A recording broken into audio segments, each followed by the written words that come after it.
Hari ni tukar Swiss MR2 dengan Swiss kunci. Susah nak buka skru ni, tapi kena pahat lah sikit.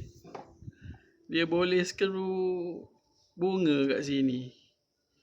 Susah lah nak buka. Nasib baik boleh buka, tapi kena pahat sikit lah. Nak tukar semua Swiss ni. Swiss ni sebab banyak dah tak function ni, tak boleh nak tekan ni. Nanti nak tukar carburetor dengan exhaust pula. Okay, thank you.